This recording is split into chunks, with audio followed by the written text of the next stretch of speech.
Bien, bueno, vamos a iniciar. Ya estoy haciendo más grande la presentación, pero nuestro siguiente tema a tratar es el tronco cerebral. Es la siguiente estructura del sistema nervioso que se encuentra por arriba de la médula espinal. El tronco cerebral ahora se encuentra dentro de la cavidad craneana. La vamos a encontrar dentro de la fosa posterior. Aquí está un diagrama de la primera parte que vamos a ver, que es la configuración externa. Quisiera pedirles de favor si me pueden retroalimentar por micrófono o vía chat, me escriben si se están mirando adecuadamente las diapositivas. Muchas gracias. Bien, entonces vamos a dar inicio. Bueno, entonces la médula oblongada, ¿sí? La protuberancia anular y el mesencéfalo son las tres estructuras que sucesivamente van formando el tallo cerebral o tronco cerebral. Son la continuación del sistema nervioso en sentido, ¿sí?, caudo-rostral del sistema nervioso, es decir, desde abajo hacia arriba.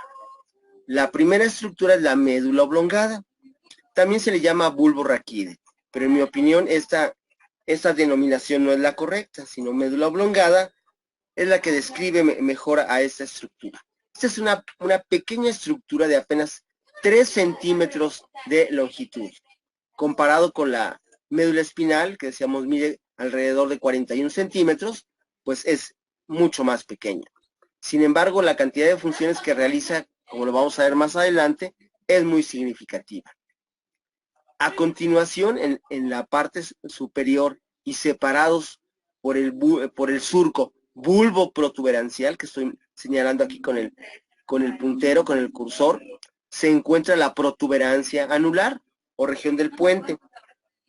Se le llama protuberancia porque sale hacia la parte externa de la superficie del tallo cerebral, ¿sí? Y anular, bueno, se le llama porque le da más o menos la vuelta.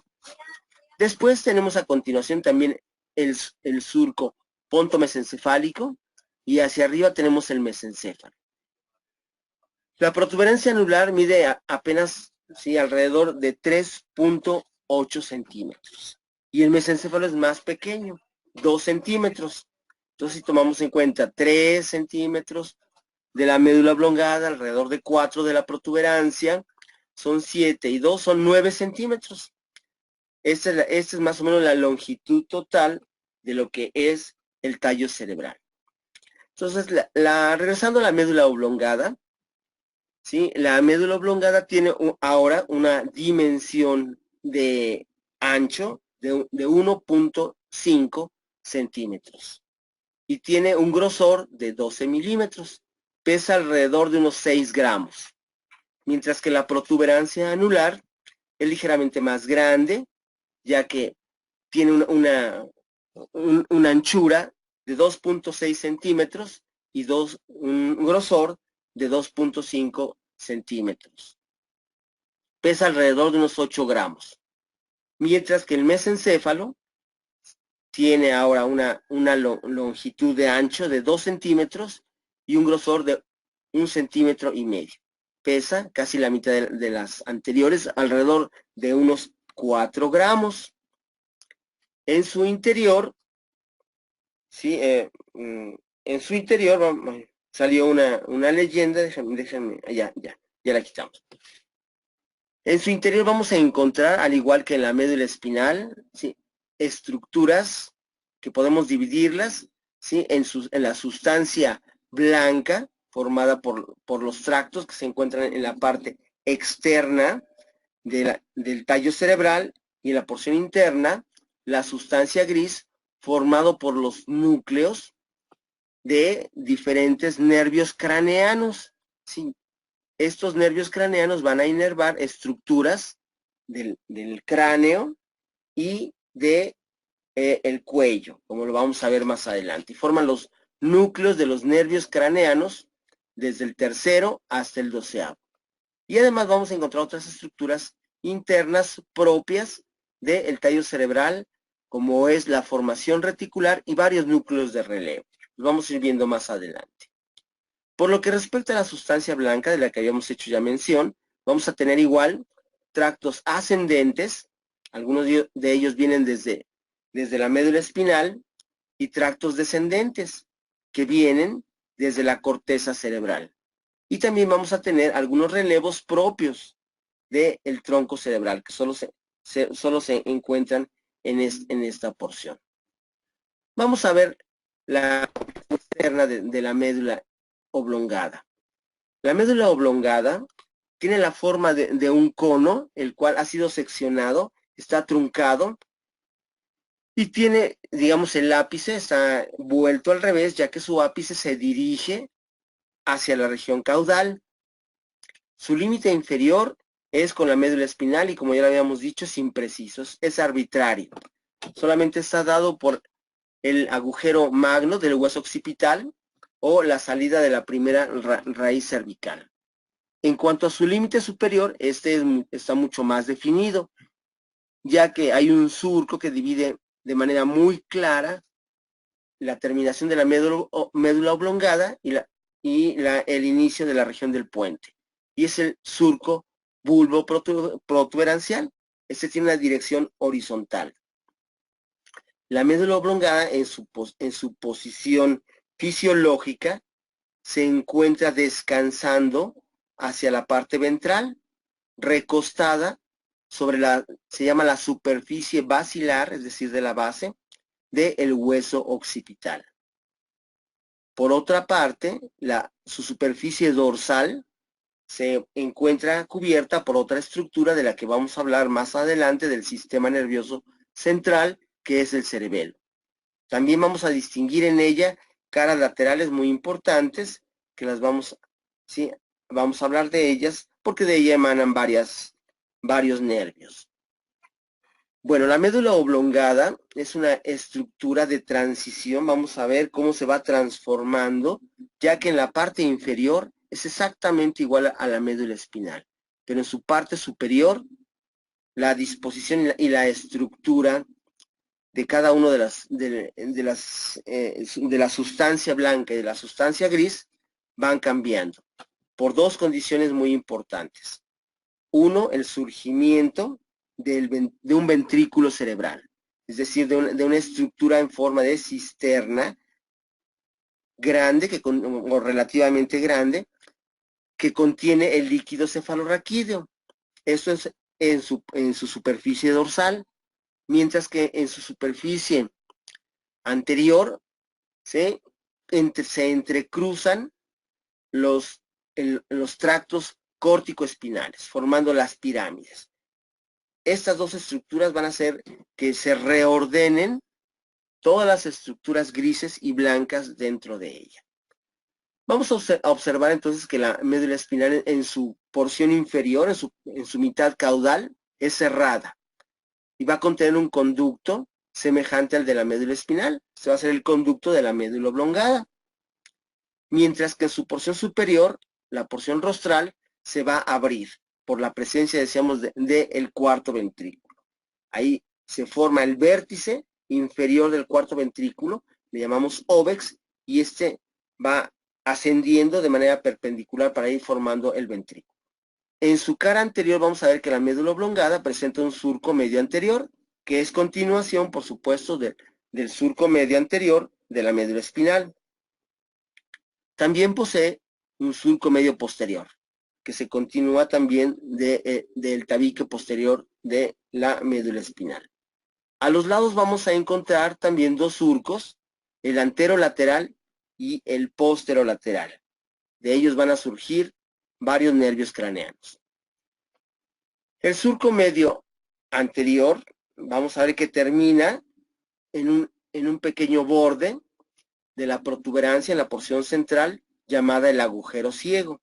Este se encuentra en la porción media del surco bulbo-protuberancial. En la parte posterior, en la porción caudal, ¿sí? Vamos a ver que este surco se encuentra interrumpido por unos fascículos entrelazados que tienen una disposición oblicua, que atraviesan la línea media.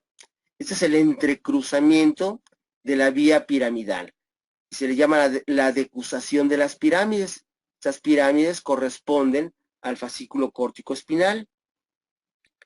En los surcos anterolaterales, ¿sí?, a lo largo de la médula oblongada, vamos a ver que en la porción más inferior emergen de él las raíces del 12º nervio craneal, primero, y después, paulatinamente, en forma ascendente, van a ir surgiendo los demás nervios craneanos. El 12º nervio craneano es el nervio hipogloso, ¿sí?, que lleva los comandos motores para la movilidad de los músculos de la laringe y de la faringe. De ahí su nombre de hipogloso, por debajo de la lengua. Aquí tenemos la vista de un espécimen disecado en el recuadro que queda a la derecha, que ilustra precisamente toda la cara anterior que hemos venido platicando, que tiene la médula oblongada. Esta es la parte anterior, y aquí está el surco medio anterior. Hacia los lados de este vemos estas estructuras, ¿sí?, de manera triangular, que son las pirámides, aquí marcados con P y R. Este es el entrecruzamiento, decíamos, de la vía córtico-espinal. Y este es un hecho muy significativo, es muy importante que lo veamos, cómo esto nos diferencia nuevamente del resto de los demás animales en nuestro sistema nervioso, ya que este ha evolucionado para la motricidad fina.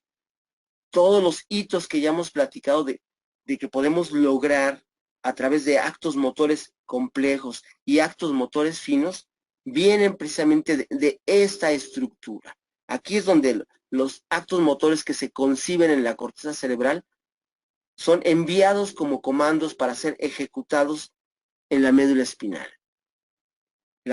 Pero sin esta estructura, por ejemplo, ante una lesión, inmediatamente sobreviene un problema significativo motor como es una parálisis.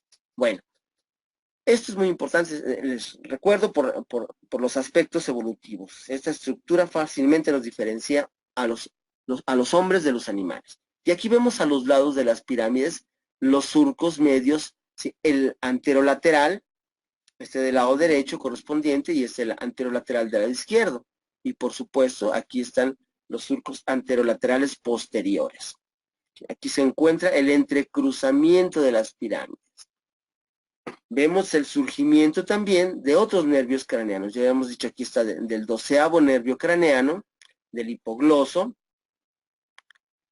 Pero aquí tenemos también del glosofaríngeo, del 11º, ¿sí?, que lleva también comandos motores para y la sensibilidad de las regiones del tercio posterior de la lengua y de la faringe. De ahí su nombre, glosofaringe. Y vemos el surgimiento también del 10º nervio craneano, el nervio vago, ilustrado aquí con el número 10. Vamos a observar también una estructura redondeada que hace prominencia sobre las caras anterolaterales de la médula oblongada. Vamos a ver más adelante, es la oliva vulvar. Es una estructura redondeada, de ahí su nombre de oliva, ¿sí?, que recordaba a una aceituna, por eso es que recibe este nombre. Entonces, en el surco posterolateral vamos a ver la emergencia, como ya veíamos desde la imagen anterior, de las raíces del nervio glosofaríngeo, del vago y del nervio accesorio. El nervio vago es el principal nervio que lleva la información parasimpática, las estructuras de las vísceras del tórax y del abdomen, mientras que el 11º nervio, el accesorio, es un nervio motor que lleva los comandos para la movilidad de la cintura escapular, de todos los hombros y del cuello. Es decir, los músculos trapecios, el esternocleidomastoideo, con el trapecio que se encuentra en la parte posterior de la espalda, el esternocleidomastoideo, que se encuentra en las caras laterales del cuello, así como los escalenos. La contractura de estos músculos determina la elevación de los hombros. La contractura unilateral determina la elevación unilateral, mientras que la contracción bilateral determina la elevación bilateral de la cintura escapular. También en la cara lateral vamos a observar parte también del abultamiento correspondiente a la parte posterior de la oliva vulvar. Y en la cara lateral vamos a ver una serie de estriaciones, o sea, de líneas que se van insinuando en la parte posterior de la médula oblongada. Estas son las fibras arciformes, ¿sí? Es decir, ¿sí? En forma, fibras, ¿sí? Más o menos en forma de las líneas que forman las plumas de las aves. Bueno, eso les recordó a los neuroanatomistas pioneros y por esa razón, ¿sí? Le llamaron de esta forma. Las fibras arciformes corresponden a la vía auditiva, ¿sí? Y van desde los núcleos cocleares del octavo nervio craneano hacia el cerebelo, como lo vamos a ver más adelante. Aquí tenemos otra vista de la médula oblongada mostrando parte de su cara lateral y posterior, ¿verdad? La emergencia de las raíces. Aquí vemos de la más inferior del hipogloso, luego es el doceavo, ¿sí? Aquí nervio craneano, y aquí más adelante vemos del glosofaríngeo y del vago, aquí más en esta parte más adelante. Bueno, el abultamiento correspondiente a la oliva es este, que se observa aquí, es el abultamiento de mayor dimensión que se observa en la cara lateral de la médula oblongada. Llega desde la parte anterior hasta la parte posterior. Continuando con la médula oblongada, vamos a ver que en su porción superior, ¿sí? Tiene un borde, ¿sí? Lateral que forma, ¿sí? el piso del cuarto ventrículo. Y ahí vamos a ver cómo llegan las eminencias que forman los fascículos delgado y cuñiforme, que vimos desde la médula espinal que ascienden, y ahora llegan formando los núcleos correspondientes, es decir, el núcleo gracilis y el núcleo cuneatus. También se les llama tubérculos, los tubérculos delgado y cuñiforme, haciendo mención a la prominencia que tienen, ¿verdad? Como si fueran tubérculos de agricultura, ya que tienen una forma alargada pero ligeramente redondeada. Y hacia la parte lateral también, de la cara posterior de la médula oblongada, vamos a observar que se va formando una especie de puente de fibras que ascienden desde la médula oblongada hasta el cerebelo. Son los pedúnculos cerebelosos. En este caso son los pedúnculos cerebelosos inferiores. Vamos a ver que hay tres pares. Los inferiores, que vienen de la médula oblongada, los medios, que vienen de la región del puente, y hablaremos de ellos más adelante, y los superiores, que vienen de la estructura también más superior del tronco cerebral, que es el mesencéfalo. En la cara lateral del cuarto ventrículo vamos a ver también que se forma una estructura redondeada, otro tubérculo, que es el tubérculo cínero, que corresponde a la raíz sensitiva del quinto nervio craneano, que es el trigémino. El trigémino lleva toda la sensibilidad de la región de la cara, una de las regiones más sensibles de nuestro cuerpo, y por esa razón tiene un núcleo muy grande que se representa aquí. Vamos a ver cómo el núcleo del trigémino asciende a lo largo de todo el tronco cerebral, primero en su porción sensitiva hasta su raíz motora, dada la importancia que tiene para la sensibilidad y la movilidad de las estructuras de la cara.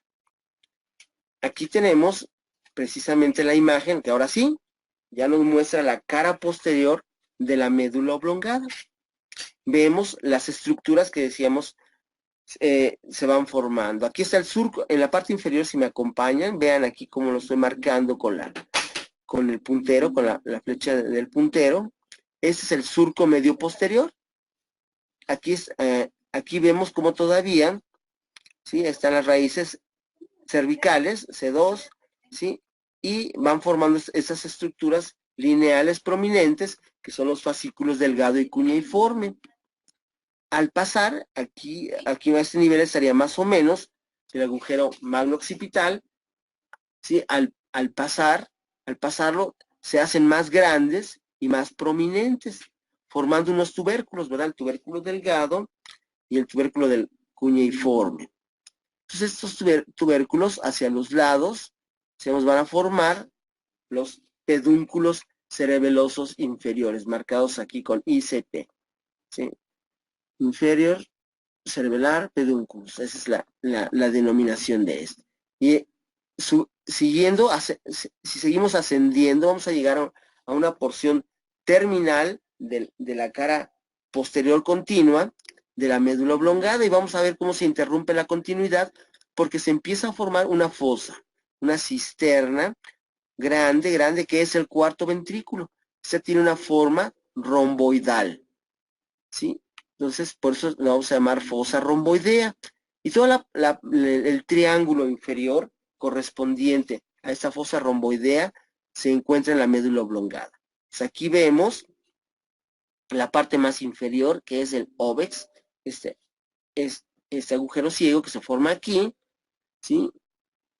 Y que, bueno, hacia abajo se va a continuar con, ¿sí?, el agujero central de la médula espinal, y aquí se va a formar el de la médula oblongada. Toda esta estructura en forma de cisterna va a estar rellena de líquido cefalorraquídeo. Pero vamos a ver cómo en su interior se forman, ¿sí?, una serie de estructuras redondeadas, ¿sí?, que son precisamente los tubérculos del facial y del nervio vago, porque hacen prominencia los núcleos que lo forman, la cantidad significativa de cuerpos neuronales que forman los núcleos de estos nervios craneanos que son tan importantes. El pedúnculo cerebeloso inferior está situado en los bordes laterales del cuarto ventrículo, y es va a formar la parte anterior del cerebelo. Bueno, va a estar formado por una serie ancha de fibras que van a conectar la médula oblongada y el cerebelo, como las que ya habíamos hablado, las fibras arciformes, que son de naturaleza auditiva, así como los fascículos espinos cerebelosos dorsales. En la parte media de esos pedúnculos vamos a encontrar unos núcleos que corresponden a la vía auditiva. Son los núcleos cocleares. Hasta aquí van a llegar las fibras que provienen desde el oído interno, ¿sí? Pasan a través del agujero interno, y llegan hasta los pedúnculos cerebelosos inferiores para hacer el primer sitio de relevo del octavo nervio craneano, el auditivo y vestibular. Bueno, ahora en su configuración interna, como les decía, la médula espinal se va a reordenar a medida que esta estructura le vamos haciendo cortes en las partes superiores, por la presencia, decíamos, de las pirámides vulvares y por la presencia de el cuarto ventrículo. Están las pirámides vulvares y el cuarto ventrículo reordenan toda la arquitectura de la médula oblongada. Los núcleos delgado y cuñeiforme están en la cara posterior, ¿sí? Y se van a dirigir a través del pedúnculo cerebeloso inferior hacia el cerebelo.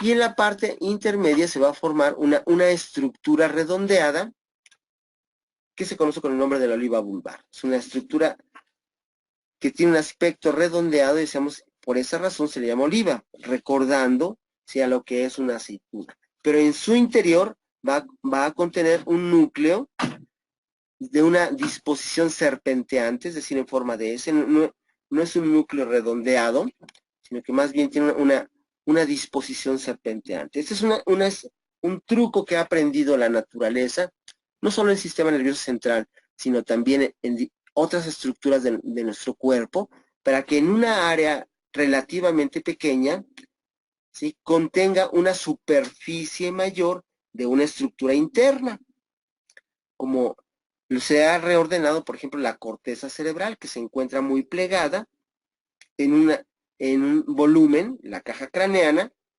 ¿sí?, que no tiene que crecer más por esta razón.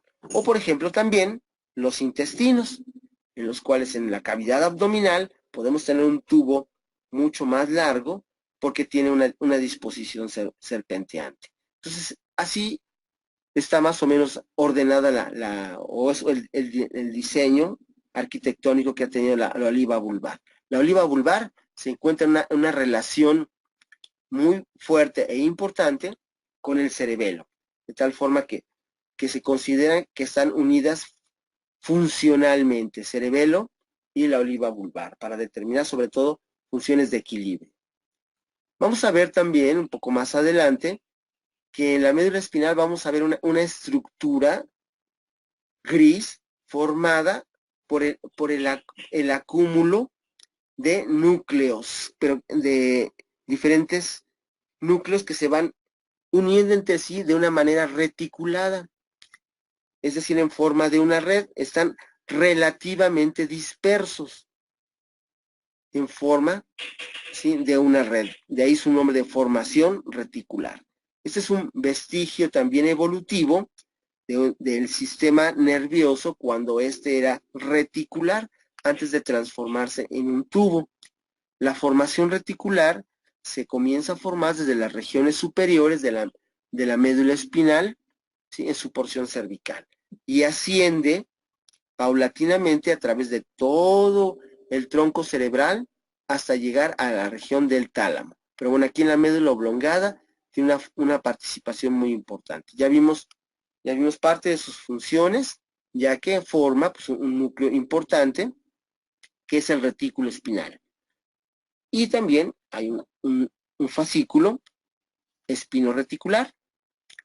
En la médula oblongada vamos a encontrar los núcleos de varios nervios craneanos, como ya lo habíamos platicado. El del hipogloso, del 12º nervio craneano, otros propios de la médula oblongada, como es el núcleo ambiguo y el núcleo del fascículo solitario, que están comprometidos con el reflejo del vómito. El núcleo del nervio vago, el núcleo motor del nervio vago, que lleva los comandos de movilidad para diferentes estructuras, como puede ser la laringe, ¿sí? La parte el habla, el comando de las fibras musculares que forman las cuerdas vocales, su movilidad proviene de este núcleo. Entonces, aquí vamos a encontrar su núcleo, así como también otras partes del nervio vago, decíamos de naturaleza parasimpática para estructuras viscerales, tanto del tórax como del abdomen. Y vamos a encontrar también al centro cardiorrespiratorio. Este centro cardiorrespiratorio es el que controla, modulando las funciones del corazón, ¿sí?, para dar, al estimularlo, ¿sí?, va a aumentar la fuerza de la contractibilidad y la frecuencia de la contractibilidad, especialmente cuando hay una estimulación simpática. Cuando hay una estimulación parasimpática de nuestro sistema nervioso autónomo, se produce el efecto contrario. La frecuencia cardíaca se enlentece y la contractibilidad también, ¿sí?, es un poco menos fuerte. Se dice un efecto ionotrópico negativo en relación a la fuerza y cronotrópico negativo también en relación a la frecuencia. Sin embargo, bueno, el corazón es relativamente independiente, pero sin embargo sí puede ser modulado a través de este centro. Lo contrario sucede con el centro respiratorio, ya que este sí depende de los comandos que vienen de la médula oblongada. Tenemos aquí intercalados, muy próximos, tanto las neuronas inspiratorias como las neuronas expiratorias, que están, ¿sí?, modulando la respiración de manera continua. Y se encuentra muy cerca porque cuando se activan las inspiratorias, inhiben a las expiratorias. Y paulatinamente, cuando pasamos a la siguiente fase de la respiración, ocurre lo contrario.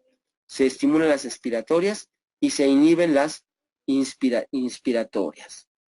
Vamos a ver que las astas, ¿sí?, anteriores, que eran motoras, y las astas posteriores que eran sensoriales, cuando son atravesadas, ¿sí?, por las fibras del fascículo córtico espinal y son arrojadas hacia las partes laterales por la apertura del cuarto ventrículo, las orillan a formar una serie de estructuras llamadas las columnas grises. Son 6 columnas grises que van desde la parte medial hacia la parte lateral, ¿sí? Primero, ¿sí?, las estructuras motoras, las estructuras somáticas eferentes, ¿sí?, generales, que son los núcleos del sistema músculo-esquelético de cuello, por ejemplo, el núcleo del hipogloso. Después vamos a tener otra columna ya más lateral, en la parte anterior, ¿sí?, que es, ¿sí?, la branquial eferente, que corresponde a los núcleos que derivan de los arcos branquiales. Estos se forman durante la etapa embrionaria y van a llevar, ¿sí?, la información para la movilidad de estos músculos. Son fundamentalmente los de la cara, los del oído, por ejemplo, ¿sí?, que son inervados por estos núcleos. Después vamos a tener, ¿sí?, la columna visceral general eferente, que lleva los comandos para la movilidad para los músculos inervados por el nervio vago y el glosofaringeo. Si decíamos desde la faringe, el nervio laríngeo para el nervio vago, y después los músculos de movilidad de la tráquea y bronquios. El glosofaringeo lo hace para el tercio posterior de la lengua y la faringe. Todo esto para el sistema motor, ya que esto deriva pues del reacomodo de las astas anteriores motoras. El reacomodo de las astas posteriores origina que se forme de una disposición más lateral, diferentes estructuras sensoriales que van desde la parte medial hacia la parte más lateral, ¿sí? Primero, ¿sí?, los núcleos sensitivos que reciben las fibras provenientes de las vísceras, de la sensibilidad vísceroceptiva, ¿sí?, para el vago, por ejemplo. Después vienen, ¿sí?, las gustatorias aferentes para las fibras del gusto, y la columna más lateral es de las somáticas aferentes, que provienen del oído y de la superficie de la cabeza. Pues de esta manera se van a ir reordenando lo que en la médula espinal conocimos como las astas, ¿sí?, anteriores y las astas posteriores. Aquí vemos una figura, entonces, que nos va a mostrar las estructuras internas de la médula espinal en el momento de transición, como les venía explicando, ¿sí?, del reordenamiento de las estructuras grises y las blancas. Pues aquí las estructuras grises, decíamos, las astas posteriores, se van desplazando hacia las caras laterales por la presencia de esta cavidad del cuarto ventrículo, ¿sí?, y las anteriores también van siendo transformadas por la presencia del entrecruzamiento de la vía córtico-espinal. Aquí vemos también el nivel en el cual se forma la oliva vulvar. Aquí está la oliva redondeada y en su interior vemos una serie de estructuras grises que se encuentran dispuestas de manera serpenteante. Su conexión, decíamos, es muy significativa con el cerebelo. Y se van formando las diferentes columnas grises, ¿sí? Aquí nuevamente vemos las estructuras de la médula oblongada cuando ya se encuentra, como vemos en la parte posterior, este triángulo que corresponde a la apertura del cuarto ventrículo. Y en la parte anterior, ¿sí?, lo que vemos es la prominencia que forma el fascículo córtico espinal, que se nos va cruzando a este nivel, produciendo estas fibras que vemos aquí de manera oblicua, de manera perpendicular, puesto que están cruzando. Bien, la médula oblongada pues va a presentar una serie de diferentes conexiones de fibras ascendentes y descendentes, como ya lo habíamos platicado. Dentro de las más importantes que vamos a ver, bueno, van a ser las pirámides bulbares que se encuentran en la cara anterior. Ya platicamos que es parte del fascículo córtico espinal. Hacia la parte interna vamos a encontrar el lemnisco medial, ¿sí? en la porción intermedia, ¿sí? Llevando fibras de naturaleza principalmente sensitiva del tacto. Hacia las caras laterales también ya mencionamos las fibras arciformes que llevan información de la vía auditiva hacia cerebelo. Y también vamos a observar, bueno, forman parte del pedúnculo cerebeloso inferior, así como lo mismo pasa con las fibras olivocerebelosas, que van desde la región de la oliva vulvar hacia el cerebelo. Entonces, entre ellas forman el pedúnculo cerebeloso inferior, que está en la parte lateral de la médula oblongada. También vamos a ver que este pedúnculo cerebeloso inferior recibe fibras del fascículo espinocerebeloso, que viene desde la médula espinal, y vamos a ver que también hay unas fibras, ¿sí? que vienen del trigémino y que ascienden paulatinamente hasta la corteza cerebral, llevando la sensibilidad de la cara. Entonces, en este momento, pues ya pasamos a la siguiente estructura, que es la protuberancia anular. Bien, la protuberancia anular es la siguiente estructura, es decir, la estructura del tallo cerebral que se encuentra en una porción intermedia. La protuberancia se encuentra entre la médula oblongada y el mesencéfalo y tiene una situación, ¿sí? anterior o ventral al cerebelo. Vamos a ver que es muy característico de la protuberancia, que su superficie ventral se encuentra formada por una banda muy ancha de fibras de disposición horizontal que van de lado a lado y que le dan el aspecto característico a la región del puente. Se dice que esta región, si la observamos desde la parte anterior, parece una persona peinada de raya en medio, ya que en la parte anterior vamos a encontrar un surco, ¿sí? relativamente prominente, el surco de la basilar, de la arteria basilar. Y a cada lado de estas se encuentran, ¿sí? estas fibras. Esas fibras horizontales, las fibras del cerebelo, forman el pedúnculo cerebeloso medio. ¿Sí? Igual que el pedúnculo cerebeloso inferior, su destino final es el cerebelo. Pero este es mucho más prominente, de tal forma que le da, ¿sí? el nombre característico a la región del puente. Corresponde, ¿sí? ¿sí? a las fibras que vienen desde la corteza cerebral y pasan hacia el cerebelo, ¿sí? hacia el lado opuesto, hacia el hemisferio opuesto. Entonces los pedúnculos cerebelosos medios tienen su origen en todas estas fibras cerebelares, ¿sí? y son muy prominentes.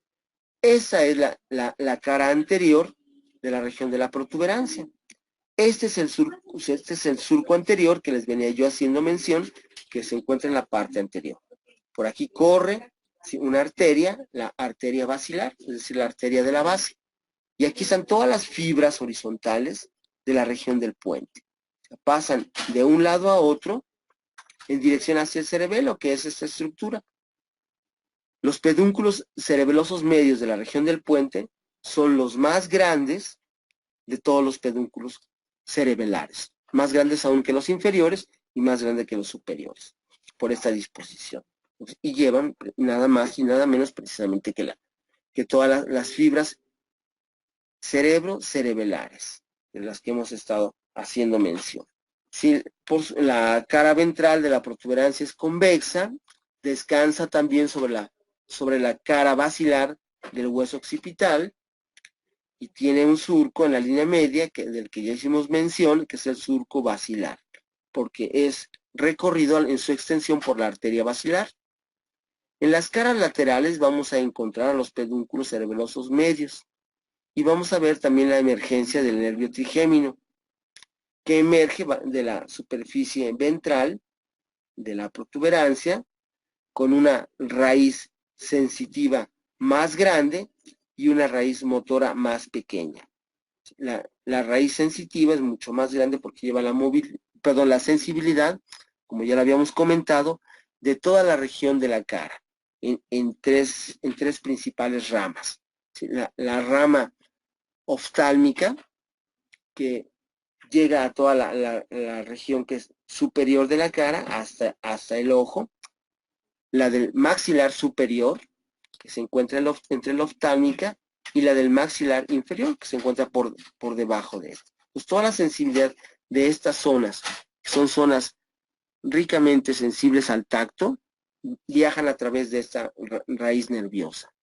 Por su parte, la raíz motora lleva los comandos motores para la musculatura masticatoria, constituida por dos músculos principales. Primero, el músculo macetero, que es el que da la fuerza a la mordida, ya que va desde el arco cigomático hasta las caras laterales e inferiores, hacia el ángulo de la mandíbula. Entonces, la contracción de este músculo es la que determina la fuerza de la mordida. Y a los músculos pterigoideos, que se encuentran en la vecindad, en la parte un poco más profunda del músculo macetero. Son los músculos accesorios de la masticación.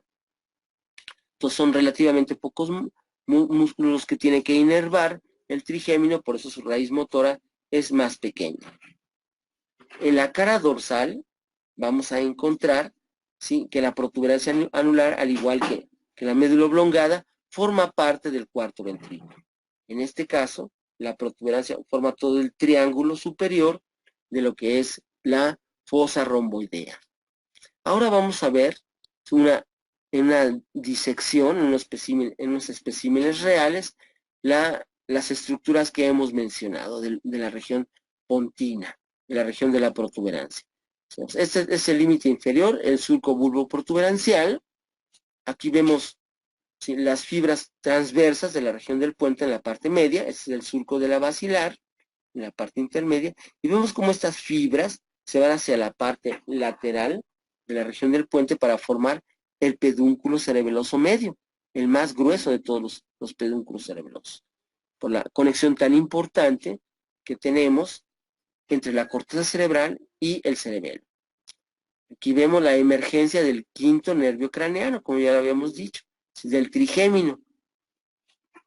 Y aquí vemos la emergencia de las raíces, pero bueno, si es en la región de la médula oblongada o región del bulbo, de otros nervios craneanos. Y vemos la prominencia que hace también el pedúnculo cerebeloso medio. Muy grande, porque ya habíamos dicho todas las funciones que cumple. Por su parte, la cara posterior del puente es esta. ¿Sí? Hasta aquí, hasta donde están las caras laterales, los vértices laterales de la fosa romboidea. Aquí, ¿sí?, de aquí hacia arriba en la región pontina, es decir, todo este triángulo superior de la fosa romboidea. Aquí vemos cómo en los vértices laterales también aprovechamos para mencionar que se forman unos agujeros que parten del cuarto ventrículo y van hacia las caras laterales de toda la cavidad que rodea al tronco cerebral. Son los agujeros de Luschka, ¿sí?, que llevan el líquido cefalorraquídeo formado aquí en los plexos coroideos de los ventrículos hacia los espacios subaracnoideos que habíamos mencionado de las meninges, por donde va a circular el líquido cefalorraquídeo. Entonces aquí vemos, ¿sí?, los pedúnculos cerebelosos medios. Vean el detalle, ¿sí?, también del grosor del pedúnculo cerebeloso medio comparado con el inferior, que ya habíamos mencionado que viene del bulbo raquídeo. Es apenas, ¿sí?, pequeñito, ¿sí?, es menos de la 10ª parte del pedúnculo cerebeloso medio, que es todo esto. Todo esto también decíamos es una parte significativa de la evolución humana.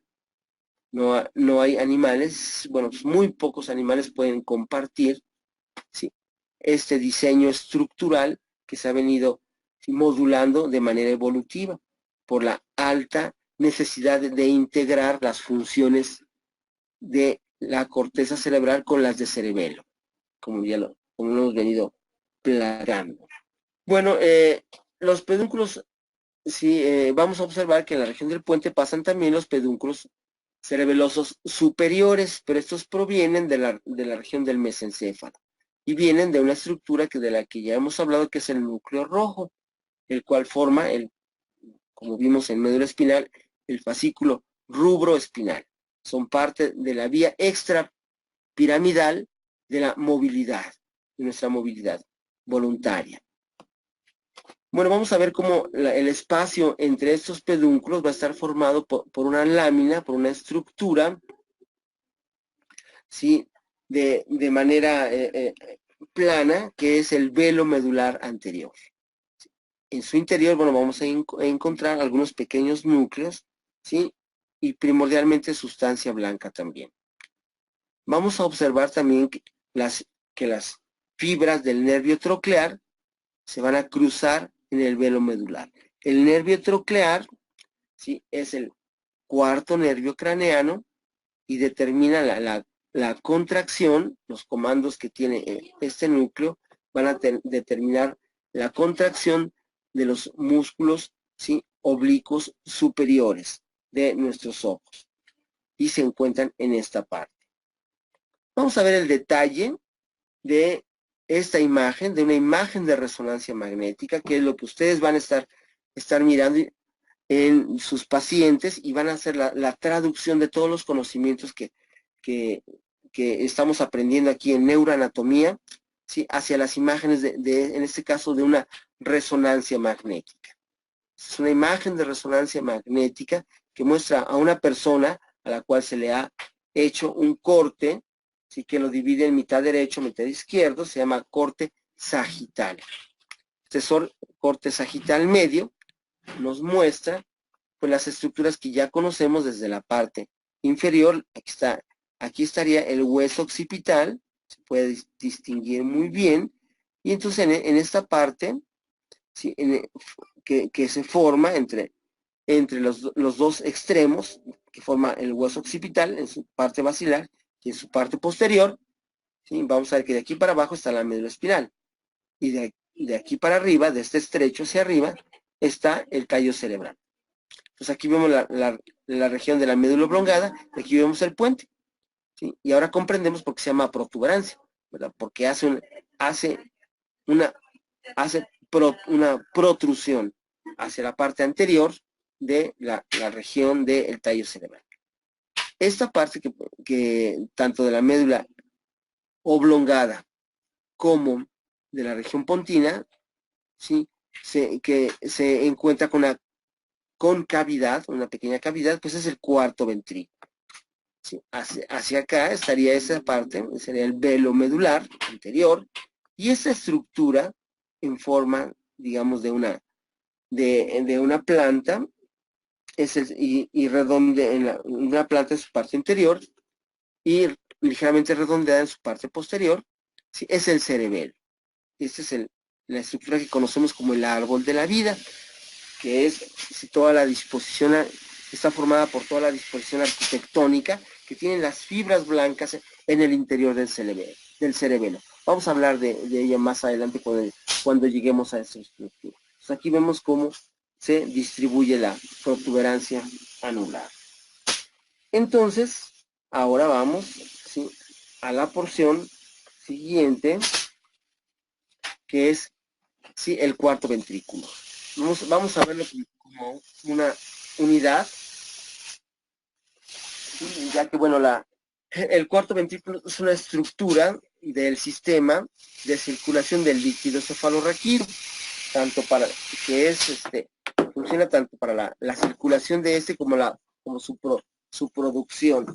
Es una dilatación una dilatación en forma de una fosa que se forma en la región, ¿sí? Bulbo protuberancial, ¿sí? En la parte posterior. Ahí se forma una fosa posterior, la fosa romboidea, la cual en su interior va a contener diferentes estructuras que hacen prominencia en su cara anterior. En la fosa superior, a nivel pontino, como lo vengo platicando, vamos a encontrar una estructura redondeada que hace prominencia recordando una pequeña montaña, una pequeña colina. De ahí su nombre de colículo. Es el colículo el facial, del nervio facial que es un nervio mixto, pero es principalmente motor, ya que este determina la movilidad de las estructuras musculares de la cara. Toda la movilidad de la expresión facial corresponde, ¿sí?, a las neuronas del núcleo de este nervio craneano. También se le conoce con el nombre de eminencia teres. Teres significa también una palabra que utilizamos para hablar de estructuras redondeadas. Por eso su nombre también de colículo, ¿verdad? En forma de una colina redondeada, ¿sí? Y se le llama entonces eminencia teres. En la parte medial del cuarto ventrículo, en la región pontina, vamos a encontrar que hay una eminencia medial que corresponde, ¿sí?, a los núcleos del facial que ya hemos explicado y del hipogloso. Y por debajo de esto es una eminencia menor, de menor tamaño, que corresponde a una estructura relativamente pequeña, pero muy significativa desde su punto de vista funcional, que se le conoce con el nombre del locus ceruleus. Locus ceruleus quiere decir el sitio de cera, ya que tiene una disposición en el corte, cuando se le estudia, con bastantes fibras que le dan un aspecto, ¿sí?, más blanquecino, relativamente duro, y de ahí la denominación del sitio de cera, o locus ceruleus. En la parte del techo, por su parte, esas estructuras están en el piso del cuarto ventrículo, en la región del puente, pero en la parte del techo, es decir, en la parte más posterior, ya hacia el cerebelo, vamos a ver una tela de tejido nervioso, de la cual la habíamos nombrado como el velo medular anterior. Esta tela se continúa con una estructura ricamente vascularizada llamada el plexo coroideo. El plexo coroideo es una estructura dedicada a la formación de líquido cefalorraquídeo. De ahí la razón de que esté ricamente vascularizado.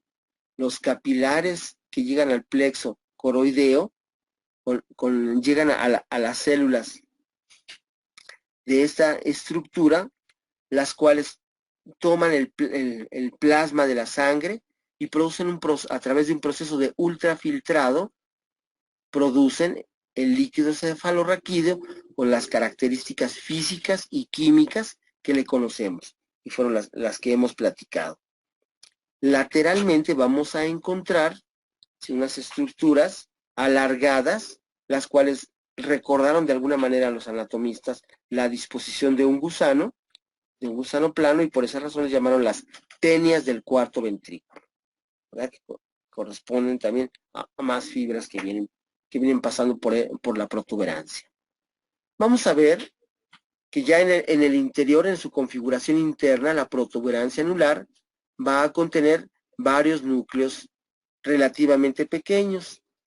Esto es porque, bueno, la cara interna de la protuberancia anular, la mayor parte de ella se encuentra, pues, llena de numerosas fibras que lo atraviesan de manera horizontal, ¿sí? Y es que decíamos son las fibras cerebelares.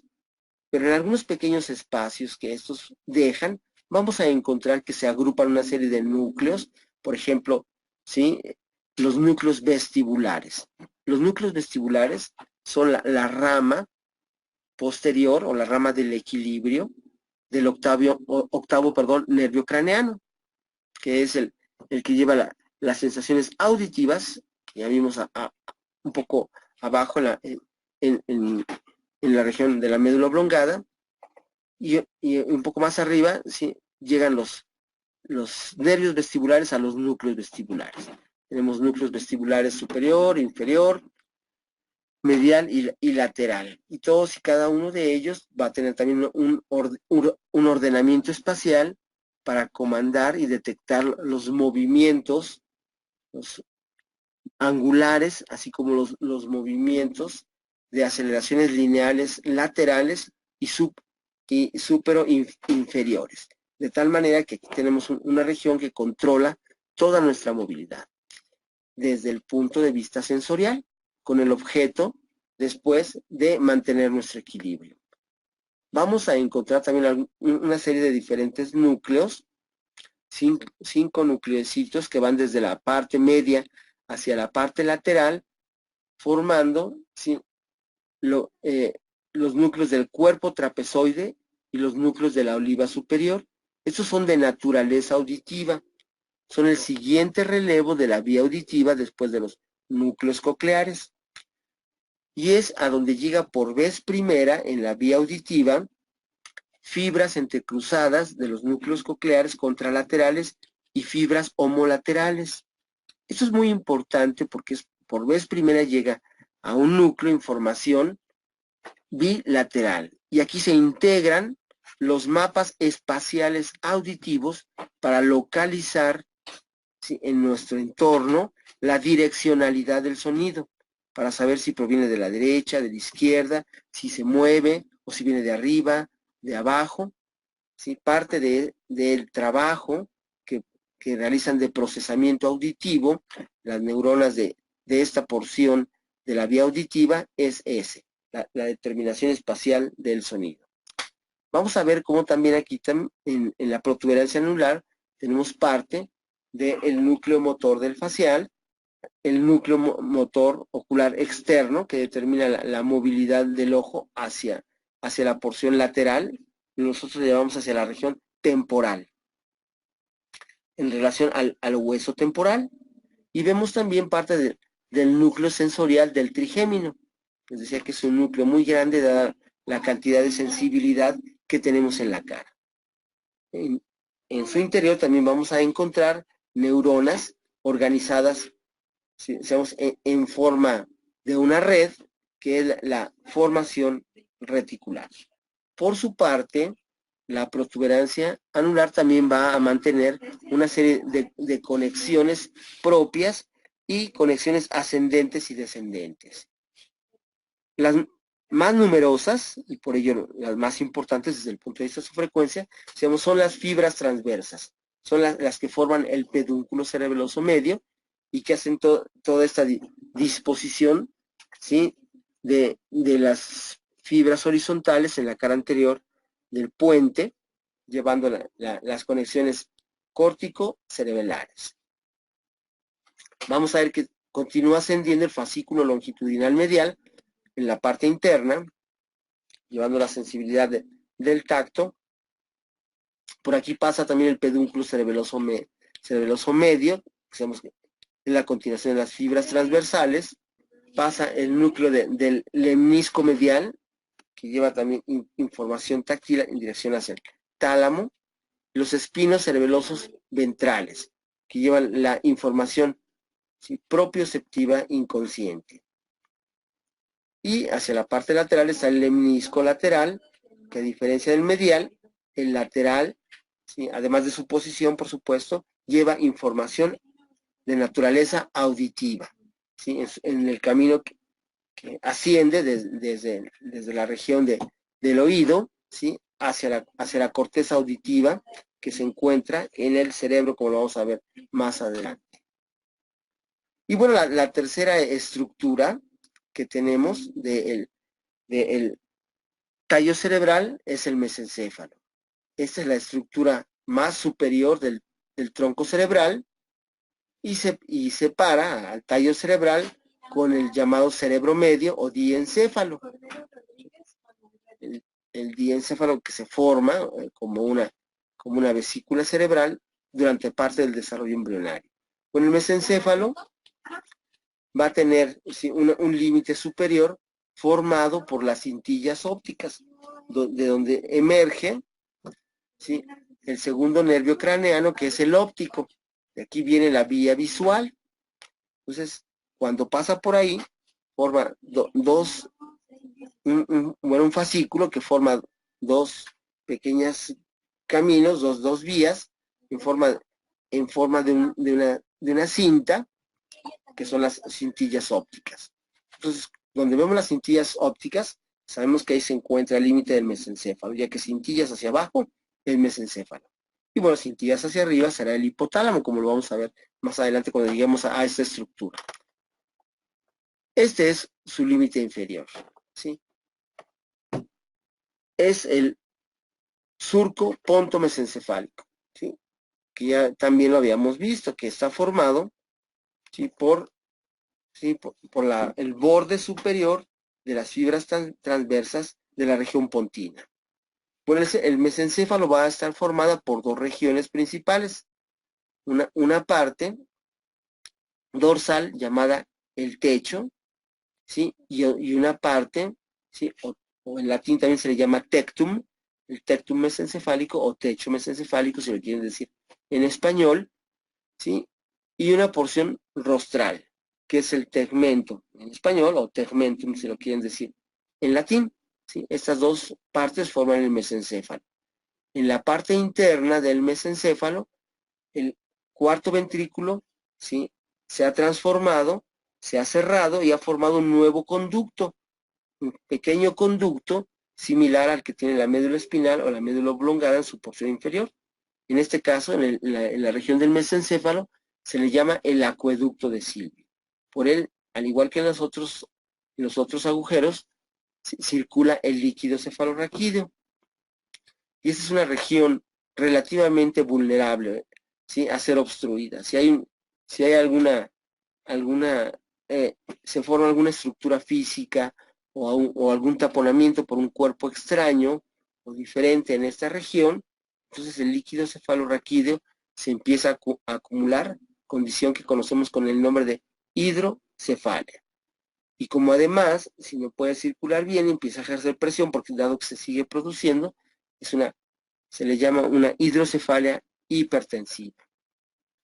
Bueno, pero regresando al mesencéfalo, vamos a ver que al igual que las otras estructuras, pues posee una cara anterior, una cara posterior y dos caras laterales.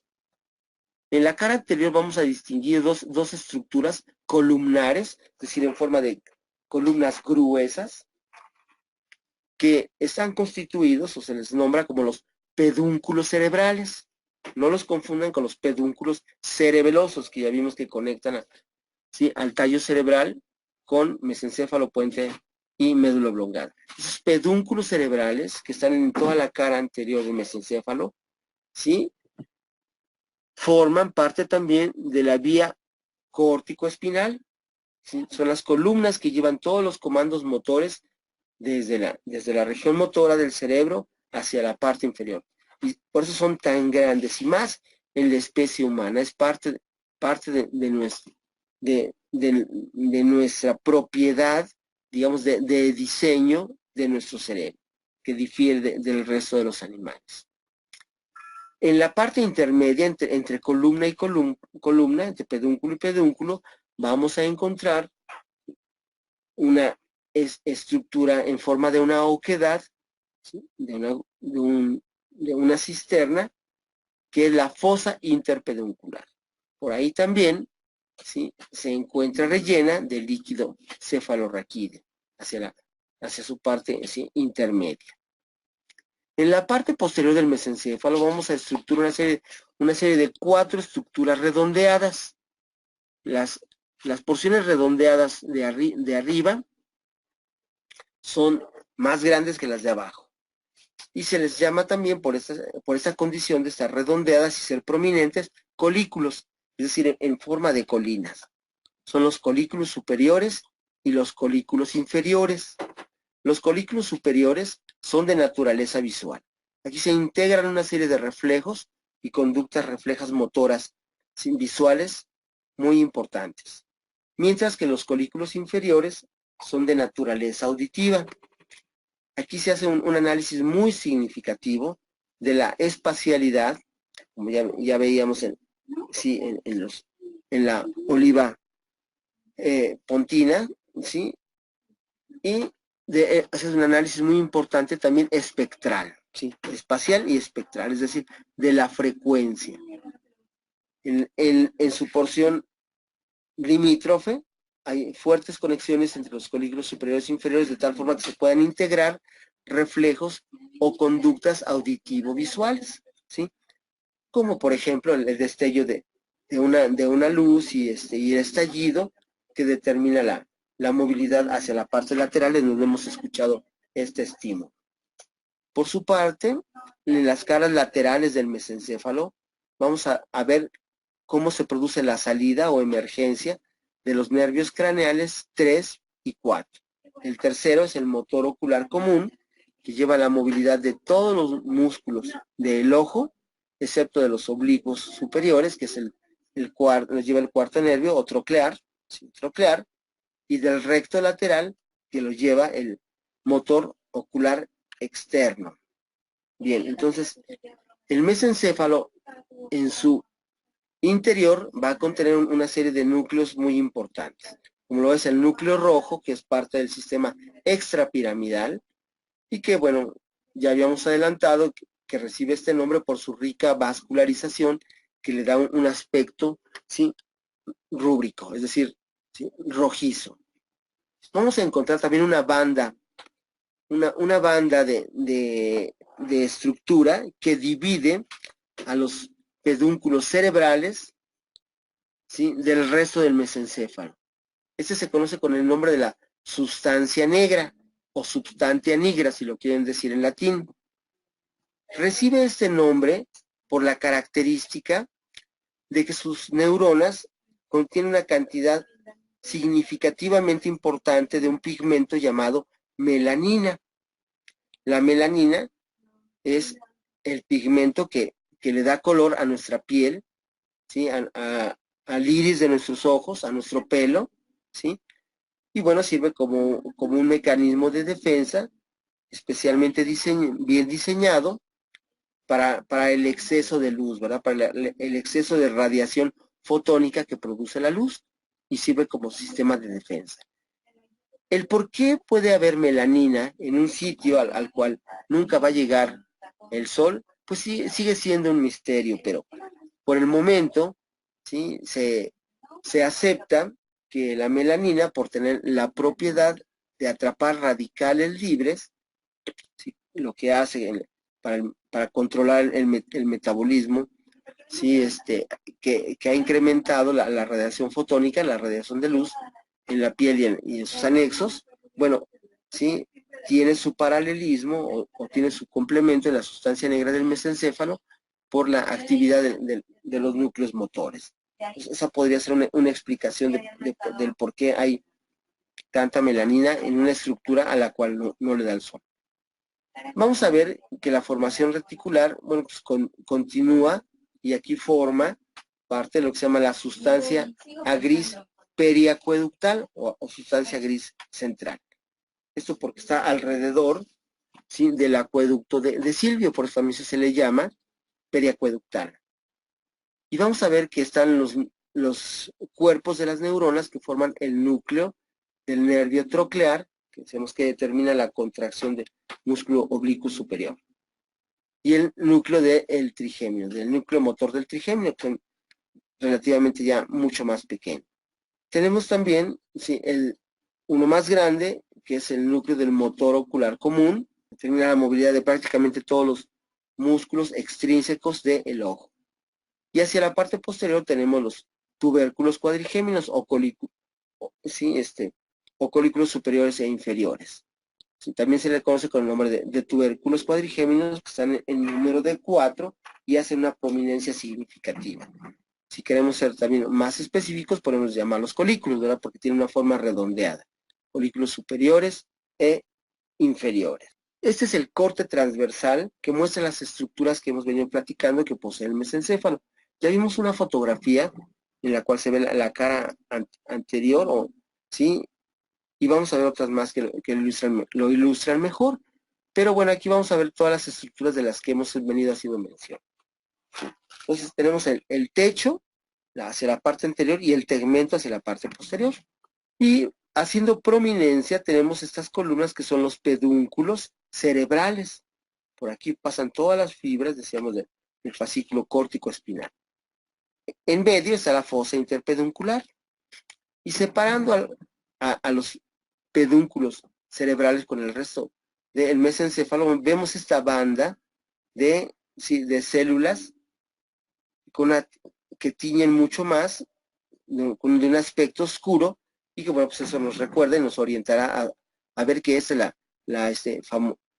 famosísima sustancia negra. Su lesión determina un síndrome muy característico, que es la enfermedad de Parkinson, ¿verdad? Con esta parálisis agitante, esa parálisis en reposo, ¿sí? Y con otros signos neurológicos. Y hacia la parte interior del mesencéfalo, bueno, vamos a encontrar esta estructura redondeada, que es la que ocupa la parte medial, más medial del mesencéfalo, que es el núcleo rojo. Aquí vamos a encontrar, ¿sí?, en toda esta porción diferentes núcleos. ¿Sí? Hacia la parte media, pues vamos a encontrar todos los núcleos motores, ¿verdad? Del tercer nervio, es decir, el motor ocular común, del troclear, ¿sí?, entre otros también.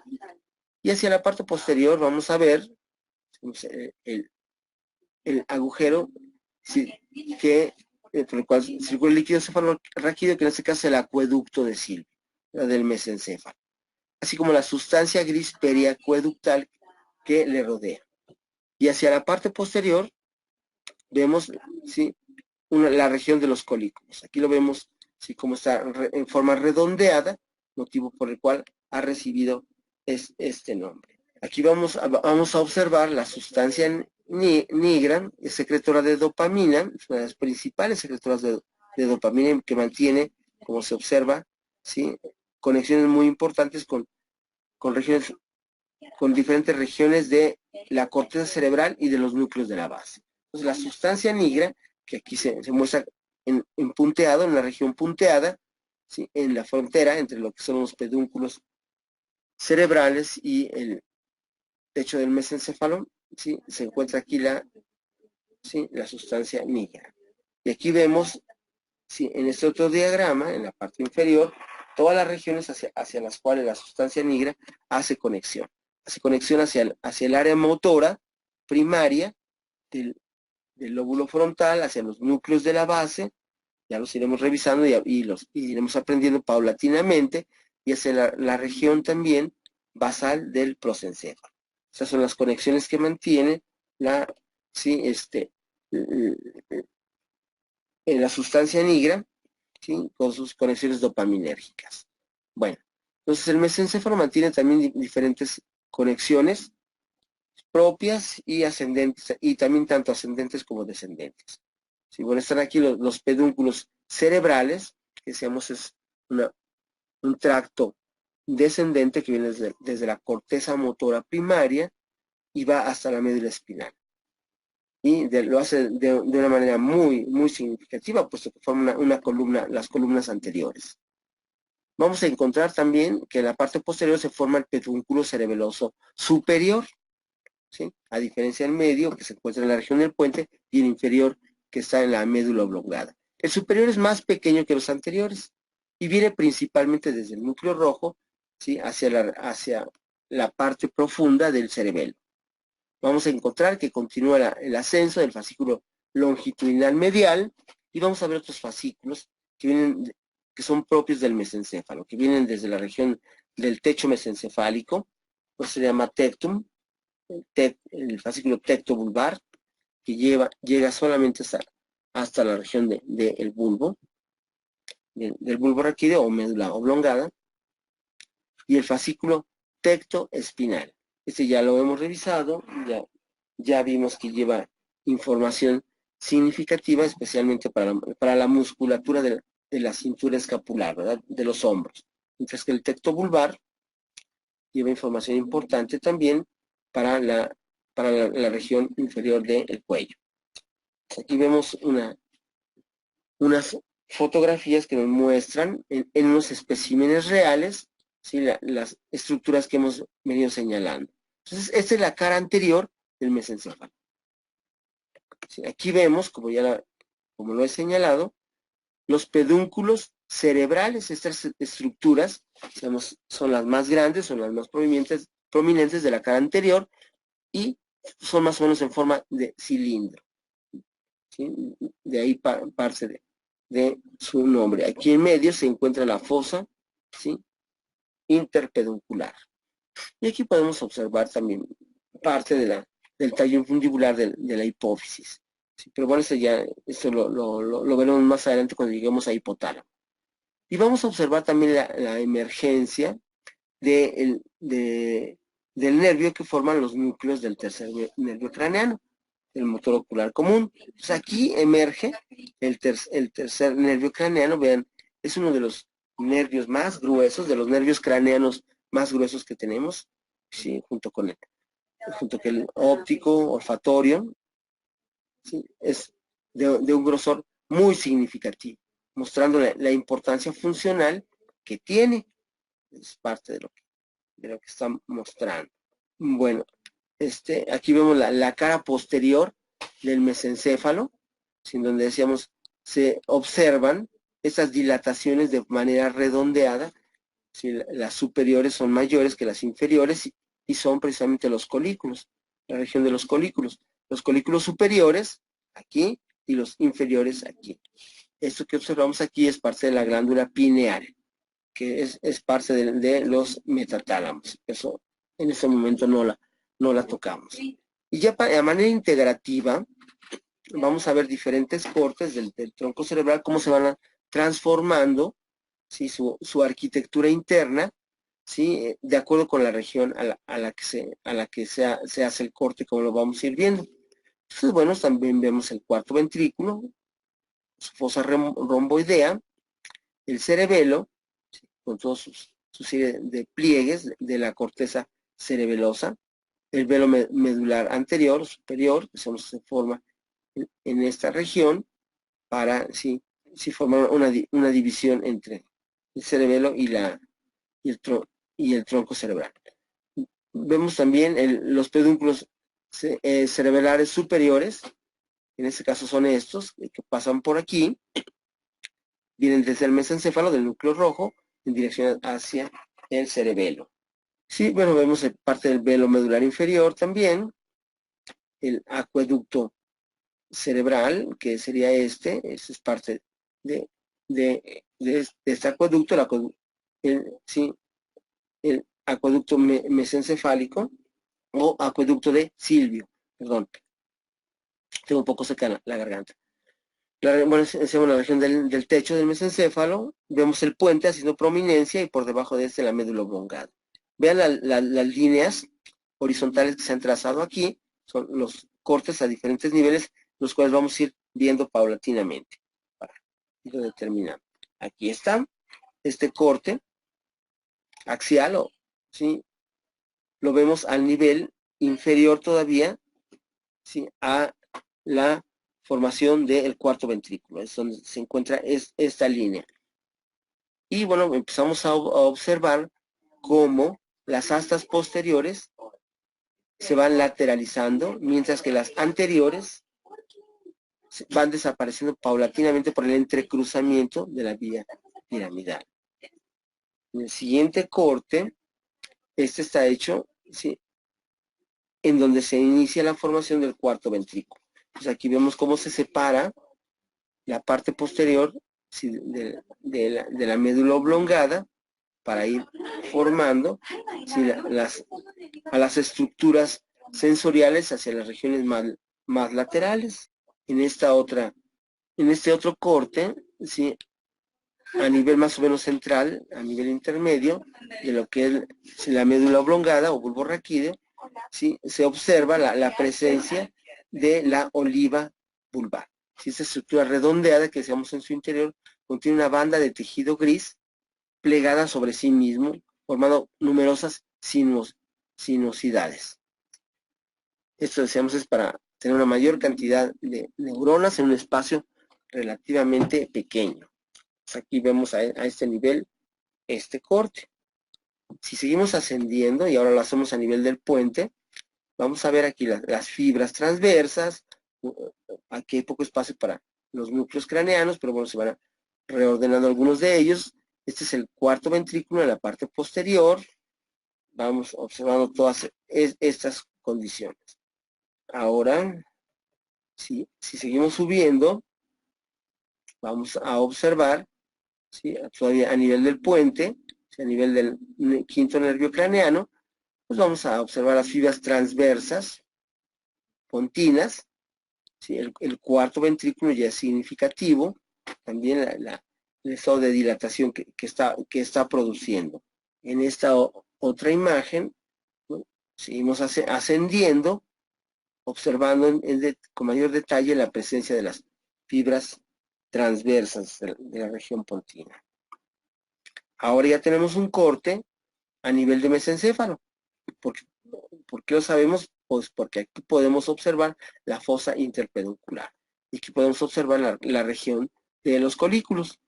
Entonces, aquí vemos esta estructura, y aquí, si decíamos la fosa interpeduncular, los pedúnculos cerebrales y parte de los colículos en este otro detalle, ¿sí? Igual, si mesencéfalo, aquí podemos observar incluso la sustancia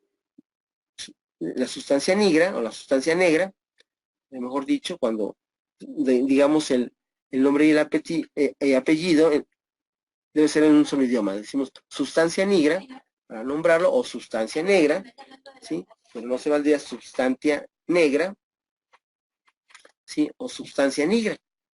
Sería combinarlos. Entonces aquí lo vemos el núcleo también, el rojo, la sustancia gris periaqueductal, y haciendo prominencia los colículos, en este caso los superiores, que ya están ahí marcados. Bueno, y casi por último, bueno, hay que destacar una estructura propia del tronco cerebral llamada la formación reticular. Es una red difusa de neuronas, ¿sí?, que mantienen comunicación muy variada entre ellos, multidireccional, de tal forma que se le considera un sistema polineuronal y polisináptico y polimodal. Es ascendente, descendente, ¿sí?, y mantiene conexiones cruzadas y no cruzadas con la médula, ¿sí?, oblongada, y también ¿sí?, con la región de la médula espinal. Está localizada, decíamos, desde la médula oblongada, puente mesencéfalo, y llega hasta la región del tálamo, como lo vamos viendo más adelante, cuando lleguemos a estas estructuras. Bueno, la formación reticular mantiene aferencias para modular el funcionamiento de la médula espinal y de los nervios craneanos, así como órganos de los sentidos. Le llevan información también. El hipotálamo lo hace, ya veremos más en la siguiente sesión, el papel del hipotálamo. El sistema límbico, formando parte de los núcleos de la base y los hemisferios cerebrales. Por su parte, ahora las eferencias, es decir, hacia dónde manda información la formación reticular, comprenden a la médula espinal, al hipotálamo, a los núcleos de la base, al sistema límbico y a los hemisferios cerebrales. La formación de reticular participa en numerosas funciones, como es el control de tono, de la postura, regula la actividad endocrina, así como la conducta innata y emocional. También es un fuerte mediador en los procesos de atención, por ejemplo en niños, ¿sí?, y funciona como un marcapaso inductor de sueño, ¿sí?, y de despertamiento en la vigilia. Entonces está comprometido en esta otra importante labor también. Dentro de los núcleos importantes de la formación reticular tenemos al sitio de cera, que ya platicamos, es decir, el locus ceruleus, y al núcleo del Raphe. El locus ceruleus funciona principalmente en base a un neurotransmisor, a una sustancia llamada norepinefrina, o noradrenalina. Es noradrenérgico. Mientras que el núcleo del Raphe funciona a merced a la secreción de una sustancia llamada 5-hidroxitriptamina, que en este caso es la serotonina. Este pequeño núcleo contiene el porcentaje mayoritario, más del 90% de toda la serotonina en el sistema nervioso central. ¿Sí? Toda la serotonina, ¿sí?, casi proviene de este sitio. Aquí está la ubicación del locus coeruleus, ¿sí? Vemos aquí las fibras transversales del puente, vemos aquí todavía parte del triángulo superior de la fosa romboidea del cuarto ventrículo, y vemos la ubicación del sitio céreo, o locus coeruleus. Y aquí vemos cómo desde este núcleo tiene capacidad de mantener conexiones y por lo tanto modular el funcionamiento de diferentes partes de la corteza cerebral, también del tálamo e hipotálamo, así como del cerebelo. Entonces, de ahí su papel tan importante y significativo. Y también, bueno, ya por último, vamos a ver, ¿sí? Al núcleo del RAFE, decíamos que es la estructura que contiene la mayor cantidad de serotonina. Igual en la región del puente, aquí vemos las fibras transversas, vemos la región septal, y vemos que hay, como en esta parte se ubica el RAFE. De ahí su nombre, ¿verdad? Precisamente de este tabique, que quiere decir RAFE. Es la estructura que contiene la mayor cantidad, decíamos, de serotonina del sistema nervioso. Pues con esto terminamos esta presentación, y pues espero que ustedes puedan hacerme algún comentario vía el chat, o si gustan por audio, para que algunos aspectos que quieran que revisemos o que comentemos con mayor detalle, pues puedan ser de todos en el grupo. Les dejo la palabra ahora, ¿sí? O de otra manera, podríamos hacer algunas preguntas particulares, algunas de las personas asistentes a este chat, sí, con el objeto de asegurar que hemos captado su atención, ¿sí? Y bueno, y se han explicado los contenidos de esta parte del sistema nervioso, ¿sí? En forma, pues, comprensible y didáctica. Teresa Casandra, Teresa Casandra Gutiérrez, ¿te encuentras por aquí? Sí, doctor, buenas noches. Buenas noches, Teresa. Me da gusto saludarte. Y bueno, Igualmente. Sí, gracias. Quisiera preguntarte si nos puedes hablar cuáles son las estructuras, ¿sí? Que podemos distinguir en la cara anterior de la región de la médula oblongada. Aquí te voy a poner una imagen para que sea más fácil que tú las puedas observar y nos puedas decir cuáles son las que tú puedes distinguir en esta cara anterior de la médula oblongada. La fisura media anterior. Así es esta. Sí, las pirámides. Así es, que son estas. El surco anterolateral. Aquí está. Sexto. Perfecto. La oliva, que tiene una forma redondeada. Sí, aquí está. Aquí se está Y marcando. el surco posterolateral. No, ya acabaste, ya es nada más, era nada más la cara anterior. Muy bien, Ya, perdón. Gracias, doctor. Está muy bien, al contrario. Muchísimas gracias. Ahora vamos a la cara posterior. Se encontrará Samadi Fernando Salguedo. Estará disponible para contestar una pregunta vía audio o chat. A ver si se encuentra Paula Caballero. ¿Aló? Sí, Paula, igual, si eres tan amable de comentarnos cuáles son las estructuras que podemos distinguir en la cara anterior de la región del puente. Se muestra en la figura. Puente. Sí. La arteria basilar. Ajá, el surco de la basilar. Y el pedúnculo cerebelar medio. Así es, los pedúnculos cerebelosos medios, que están en la cara lateral. Y bueno, las fibras transversas también, que son los que los forman, ¿verdad? Bueno, pues creo que el tiempo se nos ha agotado. Ya no vamos a tener tiempo para más comentarios, pero yo aprovecho para agradecer el favor de su visita, ¿verdad? A este chat. Espero haya sido comprensible esta sesión que hemos tenido. Gracias y buenas noches.